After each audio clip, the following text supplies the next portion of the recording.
Hello guys, Broadbat1 here, coming at you with a new Yu-Gi-Oh video along with Charmander in the background as always. And in today's Yu-Gi-Oh video, I'm going to be showing you my top 4 Amazement Deck Profile, because I managed to get top 4 with Amazement, the deck that's literally worst Autogeist, and I honestly had a lot of fun throughout the day playing this deck. The only round I actually lost was round 1, which was against a Shadow Invoked player, because, well, game 3...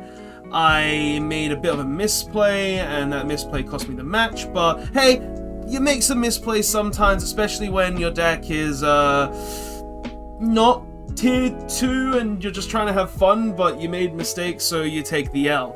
But nonetheless, the deck was a lot of fun. My rounds throughout the day was round 1 was against Shadow Invoked, round 2 was against Shadow Hero, round 3 was against Pure Heroes, and then round 4 was against Paleo Frog. Honestly, all rounds were really fun, and it was just a great tournament to play in nonetheless, because locals is fun, and I wanted to take something fun to locals this week. Seeing as last week we took Shadow Invoked in Dogmetka and just ruined everybody, so I wanted to try and enjoy myself instead of just being a complete and utter dick. So yeah, this week I took this to locals, I came top 4 with it, had a lot of fun, realized a lot of things that I want to change about the deck, especially with Dawn's Majesty coming up and the new support coming out in that as well. And without further ado, let's actually get into the deck profile so you guys can see my top 4 locals Amazement deck profile. So hopefully you'll enjoy it, especially seeing as I actually did put a lot of thought into this, trying to make it the best it can, but through real life testing we realize some things don't work and some things are better than others, so you realize that yeah, things need to change. So let's actually get into it so I can show you the deck though. So starting off, we play 3 Amazement Alachino.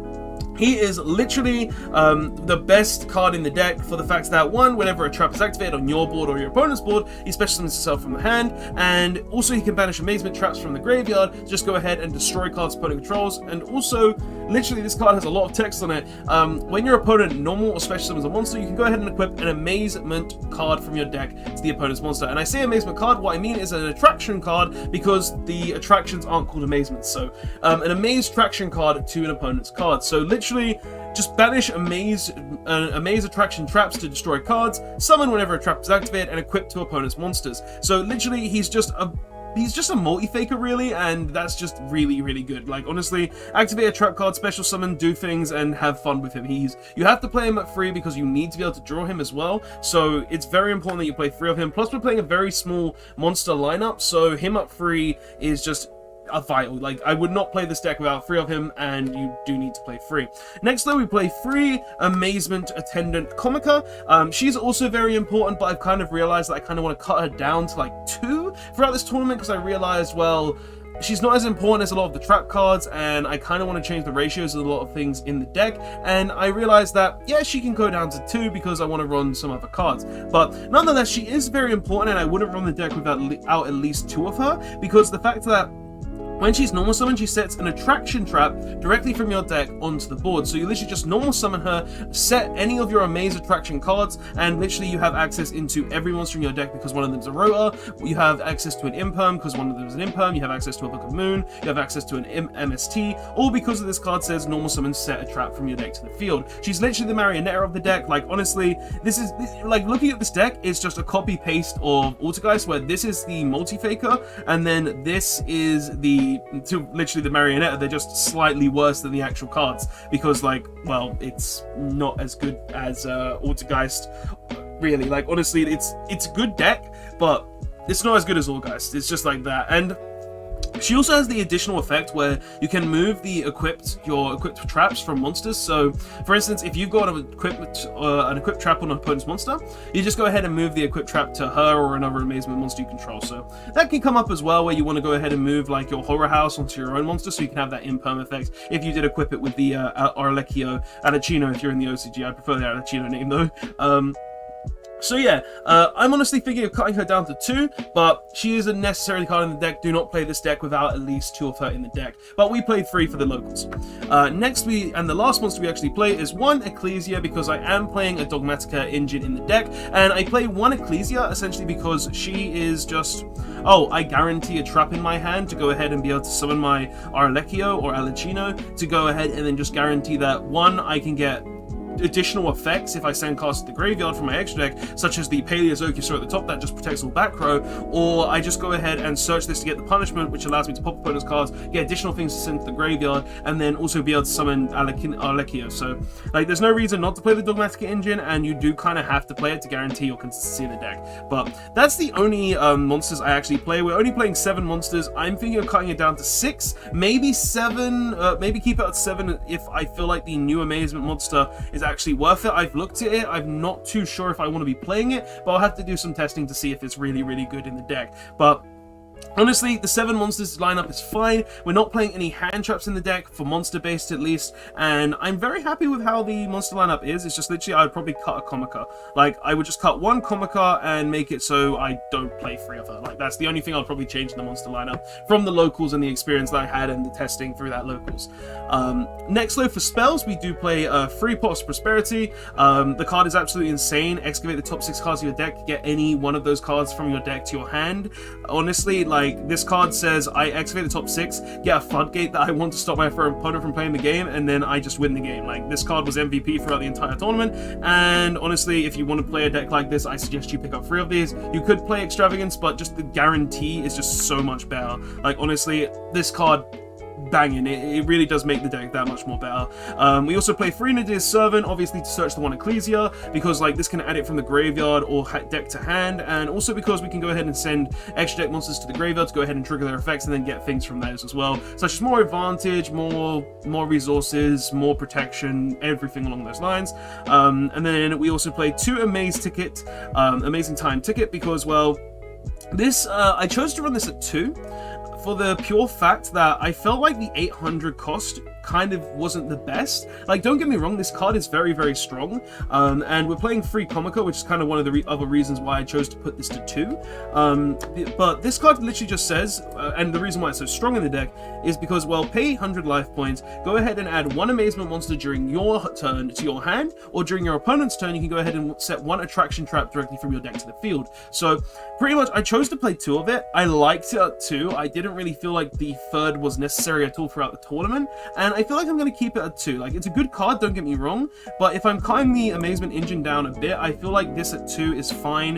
If I really feel like I need a 3rd, I can always put one in, like cut the Comica to 2, put this at 3 so I can get Alicino a lot easier, or just go ahead and set an attraction trap from my deck to the field. But like just testing wise, I'm happy with 2 of this card, and I don't know if I'm going to bump it up to 3. I might, but honestly it's fine at 2, and locals showed that it was fine at 2, so I had no real big issues. Plus the 800 in time can really suck. And then the last spell we play is One-Dimensional Fissure, because yes, it disrupts with the Dogmatica cards such as Punishment and Nadir's Servant, but honestly dropping this against any deck in this format is normally game. So yeah, drop this against Paleo, they send their Swap Frog to the graveyard, they send the Dupe Frog banished, they can't play the game there.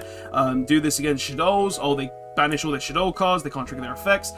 Do this against Hero, they banish all their Hero cards, they can't play the game. Like, literally, it's just a really, really strong card, and you should be playing it in this deck, I feel. It's like just a really good card, because this deck doesn't really need its graveyard. Like, yes, you do loot if you banish your Amazement traps, so you can't trigger, like, Arlecchio and stuff, but Macro D-Fissure doesn't care about that, so you don't really need to matter. But honestly, this deck, it doesn't matter if it banishes its monsters, the only one it cares about is the Ecclesia for the Dogmatica engine, but you don't necessarily need to have the Dogmatica engine to win. Like, this is normally just make trap cards, beat down your opponent, that's how I build the deck.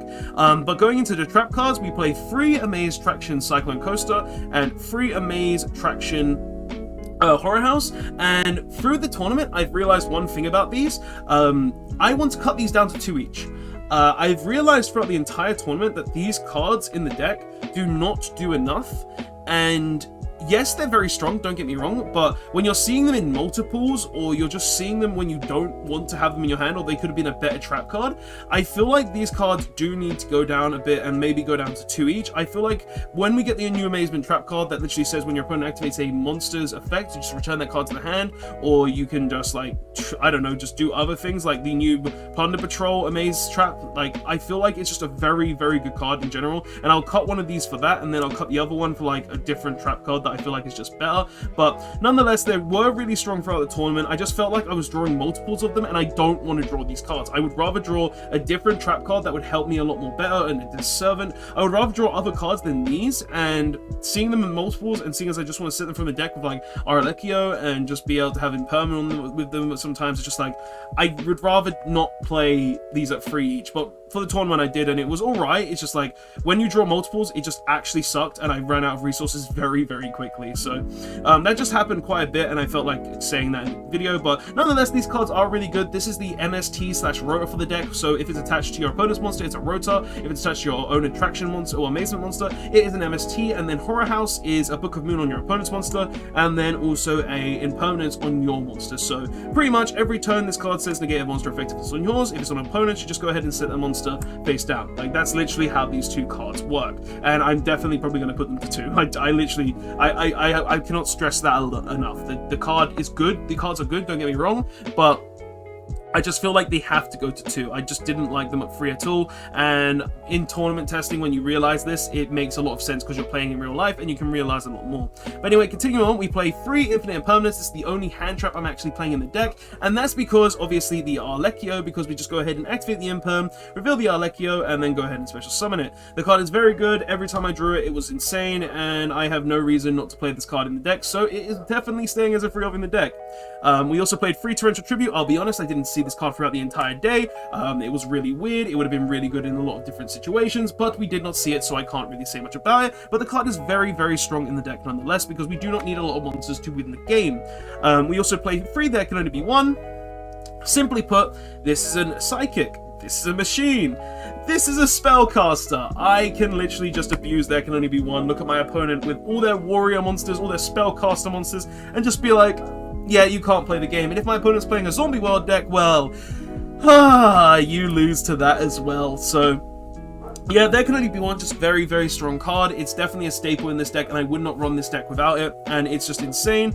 We also played 3 Solemn Judgment, because this card just says no to Harpy's Feather Duster. Like, honestly, the main thing I was scared throughout the entire tournament was Harpy's Feather Duster, and this card says no to it, so yeah, no, I don't want to deal with it. 2 Solemn Strike. I'm probably going to be bumping this up to 3, because the card is just very, very strong, and honestly, yeah, I'm going to bump it up to 3. It's just a very good Solemn card, and I want to play it at 3. 2 Punishment. Card is self-explanatory. It sends something from the extra to the graveyard to get an additional effects, while also popping a card, so you can also get advantage or just double pop things with the Unts. So we played 2 of it. 1 Macrocosmos. Same reason as D-Fissure. I don't really care if I banish cards. If I do lose my Amazement Traps and not be able to activate Alecchino effect, it's fine. If I'm not able to activate the Adea's Servant or the Dogmatic Punishment, it's fine, because 9 times out of 10 if I flip this, I win the game. So like, literally, it's fine. I love this card at 3, and yeah, I would love this card at 3, but I love this card in the deck, and every time I excavated it off the Prosperity, I took it because of the card just won me the match. So it's really, really good there as well. And then the last card is 1 Imperial Order, because, well, we play like 9 spells and then like over 20 trap cards.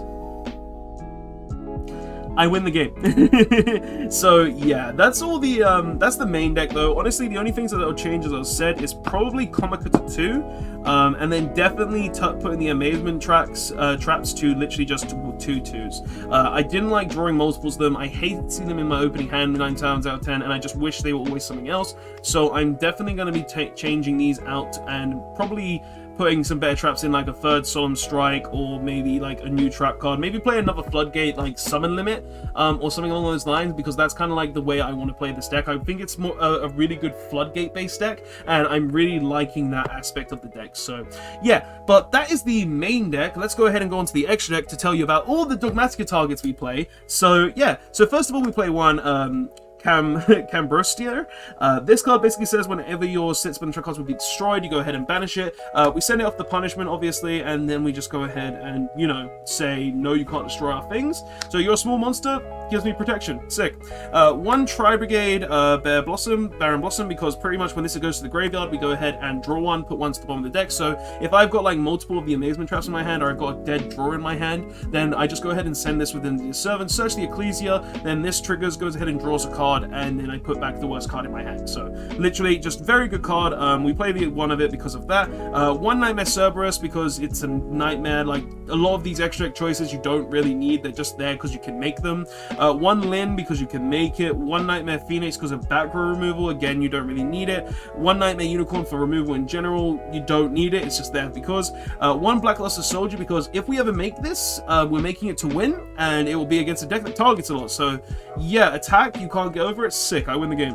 One Boral Sword, you're probably never gonna make it. Like honestly, honestly, these 6 are normally the 6 I banish of Prosperity as well, so just keep that out there. These don't get summoned very often, but they're there because I can make them times. One Deep Sea Prismadonna, because when this card is sent to graveyard, you can go ahead and target one banish card and return it to the deck. So essentially, if I banish cards of Prosperity, I need a specific card off the Prosperity back, then I can go ahead and put like the BLS back, the Cerberus back, the Boral Sword back with this in general and just get free advantage. One Agnista, because, well, the Wind Pegasus just says when a card I control is destroyed, banish it, target one card your opponent controls and shuffle it into the deck. It's just free removal if they remove my stuff. One Omega for infinite recyclability because this card is just really good.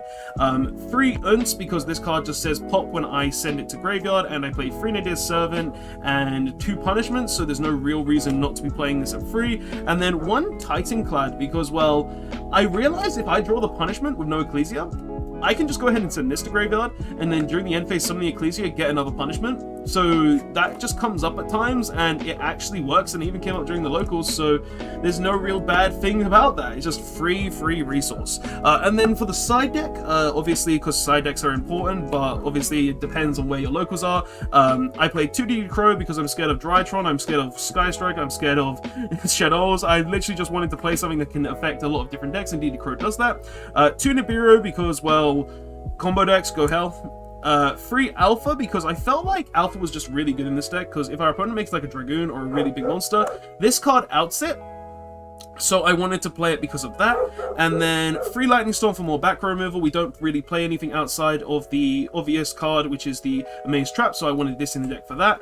2 Anti-Spell for more spell disruption to go ahead and deal with the obvious opponent, and, well, Sky Striker, go to hell. And then 3 Evenly Matched because Evenly Matched is just a very strong card. So yeah, that is literally the entire deck.